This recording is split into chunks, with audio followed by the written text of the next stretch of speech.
اللہ کی ایک ایسی مخلوق ہے جس کا سامنا کرنا نبی تک کو منع کیا گیا، حالانکہ وہ مخلوق زمین پر فساد مچانے آئے گی اور انبیاء کا کام فساد کو روکنا ہی ہوتا ہے، تو اس مخلوق کا سامنا کرنا کیا ناممکن ہے؟ کیا وہ زمینی مخلوق ہے یا کسی اور سیارے کی؟ اگر کسی اور سیارے کی مخلوق ہے تو زمین پر موجود دیوار اس کو کیسے روک رہی ہے؟ زمین پر موجود ایک ایسا دروازہ جس کے ذریعے ایک مخلوق حملہ آور ہوگی اور زمین کو خشک اور بنجر کر دے گی اور گائے اور بکری کو گوشت خور بنا دے گی۔ یہ صرف کہانی نہیں بلکہ ایک ایسی حقیقت ہے جس کا ہونا بالکل طے ہے۔ فائنلی آج ہم یاجوج اور ماجوج سیریز کے کلائمیکس تک پہنچنے والے ہیں۔ اس ویڈیو کے باقاعدہ آغاز سے پہلے اس چینل کو سبسکرائب کریں، بیل آئیکن کو بھی پریس کر لیں۔ ذرا امیجن کیجئے کہ ایک ایسا سیارہ ہے کہ جس کی گریوٹی ہماری زمین سے تھوڑی سی زیادہ ہے، تقریباً 1.5 سے لے کر 1.8 جی ہے، اور اس سیارے کی آب و ہوا شدید قسم کی ہے۔ وہاں کی گرمی بھی شدید قسم کی ہے اور سردی بھی شدید قسم کی ہے۔ اس سیارے کی فضا تھوڑی سی ٹاکسک یعنی تھوڑی سی زہریلی ہے اور زیادہ ڈینس یعنی تھک اور گاڑی ہے۔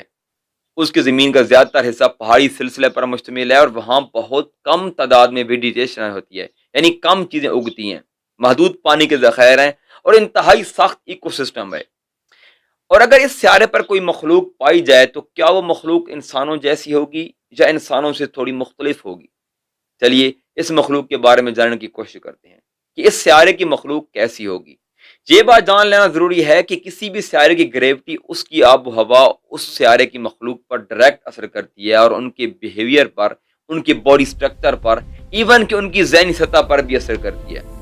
گریوٹی زیادہ ہونے کی وجہ سے اس سیارے کی مخلوق کا قد چھوٹا ہوگا، مضبوط باڈی سٹرکچر ہوگا تاکہ وہ زیادہ دباؤ برداشت کر سکیں۔ اس سیارے کی آب و ہوا زیادہ سخت ہونے کی وجہ سے وہ مخلوق بھی زیادہ سخت جان ہوگی اور زیادہ اگریسو ہوگی، کیونکہ ایسے سخت حالات میں جینے کے لیے ایسے ہی بیہیویئر کی ضرورت ہوگی۔ زیادہ ویجیٹیشن نہ ہونے کی وجہ سے اور پانی کی کم ذخائر ہونے کی صورت میں وہ مخلوق انتہائی متشدد ہوگی، کیونکہ انہیں ان وسائل کے لیے لڑنا پڑتا ہوگا۔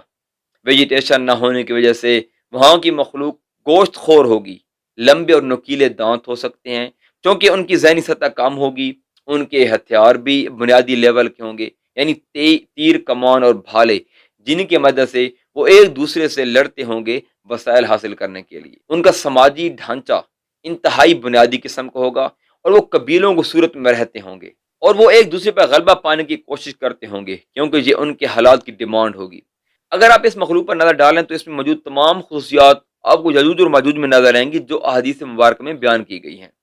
لیکن سوال پیدا ہوتا ہے کہ سد ذوالقرنین تو قرآن کے مطابق زمین پر بنائی گئی ہے اور اس تھیوری میں یاجوج اور ماجوج کسی دوسرے سیارے کی مخلوق ثابت ہوتے ہیں، تو زمین پر کیسے آئیں گے وہ؟ دوستو اگر آپ سائنس کی کچھ سمجھ بوجھ رکھتے ہیں تو آپ کو معلوم ہوگا کہ تھیوریٹیکلی وارم ہولز اور پورٹلز کا وجود ممکن ہے۔ اسپیس ٹائم فیبرک بینڈ ہونے کی صورت میں وارم ہول کریٹ ہوتا ہے اور وارم ہول کا ایک سرا ایک جگہ اور دوسرا سرا کہیں دوسری جگہ کھلتا ہے، اور اگر کوئی شخص ایک سرے سے داخل ہوتا ہے تو وہ چند ہی لمحوں میں، چند سیکنڈوں میں دوسرے سرے سے باہر نکل سکتا ہے، چاہے وہ سرا لاکھوں کروڑوں میل دور ہی کیوں نہ ہو۔ تو ہو سکتا ہے کہ کسی ایسے وارم ہول کا پورٹل کسی غار کے اندر کھلتا ہوگا اور اس غار کے منہ کے سامنے ذوالقرنین نے دیوار بنائی ہوگی، جس کی وجہ سے یاجوج اور ماجوج وارم ہول کے ذریعے زمین کے اس غار تک تو پہنچ جاتے ہوں گے، لیکن چونکہ آگے سد ذوالقرنین ہے اس لیے وہ زمین پر پھیل نہیں سکتے۔ بے شک وارم ہولز ایک تھیوری ہے سائنس کے نزدیک، لیکن اسلام میں ایسے اتھینٹک واقعات آئے ہیں جو ظاہر کرتے ہیں کہ اس کائنات میں ایسے وارم ہولز اور پورٹلز موجود ہیں۔ جیسا کہ آپ نے ضرور سنا ہوگا، ایک روایت میں آتا ہے غالباً سورج گرہن کی نماز تھی جس میں آپ صلی اللہ تعالی علیہ وسلم کے سامنے جنت دکھائی گئی اور آپ اس بات پر قادر تھے کہ اس جنت میں سے کوئی چیز توڑ سکتے تھے۔ بے شک یہ ایک معجزہ تھا، لیکن سورج گرہن اور چاند گرہن کی وجہ سے کچھ تو ایسا خاص ہوتا ہے جس کی وجہ سے ایسے پورٹل یا وارم ہولز کھل سکتے ہیں۔ بہرحال یہ ایک الگ ٹاپک پہ انشاءاللہ اس پر پھر کبھی دن بات کریں گے۔ یاجوج اور ماجوج کی مکمل حقیقت اللہ کے سوا کوئی نہیں جانتا۔ اس تھیوری کو نہ تو مکمل ایکسپٹ کیا جا سکتا ہے اور نہ ہی مکمل ڈینائی کیا جا سکتا ہے۔ یہ حدیث کہ جس میں یاجوج اور ماجوج آسمان کی طرف تیر پھینکیں گے تاکہ آسمان والوں پر غلبہ پایا جا سکے، تو ایک کامن سینس کی بات ہے کہ کم سے کم آئی کیو لیول رکھنے والا شخص بھی یہ جانتا ہے کہ یہ کائنات بہت ہی زیادہ وسیع ہے اور جہاں تک نظر جاتی ہے وہاں میں کوئی ایسی مخلوق دکھتی ہی نہیں کہ جس کو مار کر اس پر غلبہ پایا جا سکے۔ تو یاجوج اور ماجوج آسمان کی طرف تیر آخر کیوں پھینکیں گے؟ دوستو ہو سکتا ہے کہ جس پورٹل کے ذریعے وہ زمین پر آئیں گے اس پورٹل کے ذریعے انہی کے پلانٹ کی کوئی ایسی مخلوق زمین پر آ جائے گی جو انہی کی طرح وائلنٹ ہوگی اور زمین پر حملہ کر کے زمینی جانداروں کو نقصان پہنچائے گی، جیسے کہ ڈائنوسارز کے دور میں انتہائی دیو ہیکل پرندے تھے جو اڑ سکتے تھے، جیسے کہ ٹیراسورس یا پھر کوٹزل کوٹلاس۔ اگر یہ پرندے پر پھیلیں تو ان کی جسامت 33 فٹ، بعض کی 23 فٹ اور بعض کی تو 50 فٹ کے قریب ہو جایا کرتی تھی، اور یہ پرندے اتنے طاقتور تھے کہ ایک انسان کو آسانی سے اپنی چونچ میں اٹھا کر لے جا سکتے تھے۔ ہو سکتا ہے کہ اس طرح کی کوئی ایسے پرندے ہوں جو فضاؤں پہ ڈومینین پاور رکھتے ہوں، تو اس مخلوق کو مارنے کے لیے یاجوج اور ماجوج آسمان کی طرف تیر پھینکیں گے۔ یاد رکھیں کہ یہاں ایک پرندے کا ذکر بھی آتا ہے حدیث مبارکہ میں کہ بختی اونٹ کی گردنوں کی طرح ان کی گردنیں ہوں گی، اور یاجوج اور ماجوج کے مرنے کے بعد ان کی لاشوں کو اٹھا کر جہاں اللہ چاہے گا وہاں پھینکیں گے۔ فی الحال تو زمین پر کوئی ایسے پرندے نہیں ہیں جن کی گردن اونٹ کی گردن کی طرح ہوگی اور وہ اڑ بھی سکتے ہیں اور ایک انسان کے وجود کو اٹھا بھی سکتے ہیں۔ ایک پرندہ شتر مرغ ہے لیکن وہ اڑ نہیں سکتا، اور اس کی چونچ اتنی چھوٹی ہے کہ وہ بہت چھوٹے حجم کی چیز ہی اٹھا سکتا ہے۔ یہ بھی ہو سکتا ہے کہ وارم ہولز کے تھرو پورٹل کھلیں اور ان میں سے کوئی اس قسم کے پرندے زمین پر آنا شروع ہو جائیں اور انہی کو مارنے کے لیے یاجوج اور ماجوج آسمان کی طرف تیر پھینکیں۔ بہرحال یہ واقعات قیامت کے انتہائی قریب ہوں گے، اور اس وقت زمین کے حالات کس طرح ہوں گے یہ اللہ تعالیٰ ہی کی ذات بہتر جانتی ہے۔ مستدرک الحاکم کی روایت نمبر 8501 کے مفہوم کے مطابق یاجوج اور ماجوج دیوار کو جتنا کھودتے ہیں وہ اگلے دن دیوار اپنی حالت میں واپس آ جاتی ہے، یعنی ریپیئر ہو جاتی ہے، اور جب ان کے نکلنے کا وقت ہوگا وہ دیوار کھودنے کے بعد ان کا بڑا کہے گا کہ انشاءاللہ کل آئیں گے، اور تب وہ دیوار اسی حالت میں رہے گی جس حالت میں وہ چھوڑ کر جائیں گے، مطلب دیوار واپس ریپیئر نہیں ہوگی۔ جبکہ صحیح مسلم کی روایت نمبر 7235 کے مفہوم کے مطابق آپ صلی اللہ تعالی وسلم نے اپنے انگوٹھے اور انگلی کو ملا کر ایک دائرہ کا نشان بنایا اور فرمایا کہ یاجوج اور ماجوج کی دیوار میں اتنا سوراخ ہو گیا ہے۔ اب یہ دو حدیث مبارکہ بظاہر ایک دوسرے سے متضاد ہیں، یعنی دیوار میں سوراخ قرب قیامت کے وقت ہوگا اور اس کے اگلے دن ہی وہ دیوار پاش پاش ہو جائے گی، جبکہ دوسری حدیث میں آج سے 1400 سال پہلے ان کی دیوار میں سوراخ ہو چکا ہے بتایا گیا ہے۔ حالانکہ جس دن وہ دیوار پاش پاش ہوگی اس سے صرف ایک دن پہلے ہی اس دیوار میں سوراخ ہوگا، اور جہاں 1400 سال پہلے گزر چکے ہیں اور ابھی تک یاجوج اور ماجوج زمین پر نہیں ہے۔ دوستو یہاں دونوں حدیثیں بالکل ہی ٹھیک ہیں، دیوار میں سوراخ بھی ہو چکا ہے اور یہ سوراخ قرب قیامت ہی ہوگا، اس میں بھی شک نہیں۔ تو بیچ میں جو سینکڑوں سال گزر چکے ہیں ان کو کس طرح جسٹیفائی کیا جا سکتا ہے؟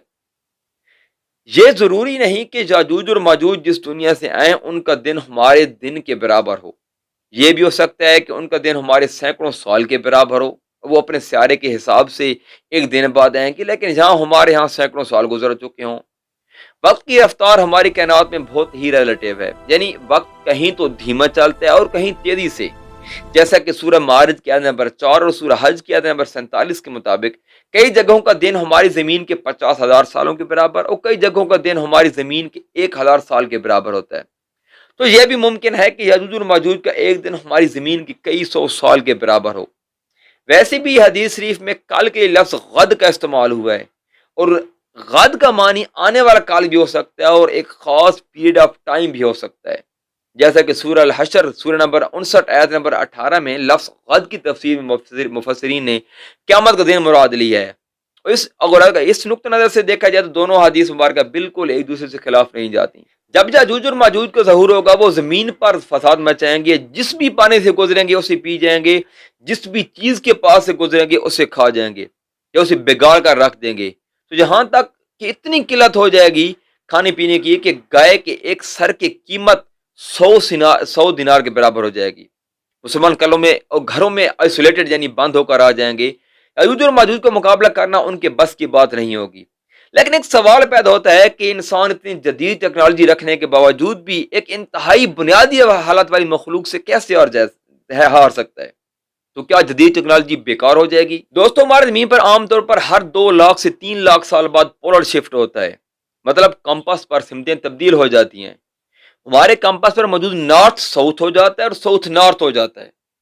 پولر شفٹ کو اگر آسان زبان میں سمجھا جائے تو اس سے مراد ہماری زمین کے کور کے اندر پگھلے ہوئے مائع لوہے کی سرکولیشن میں تبدیلی آتی ہے۔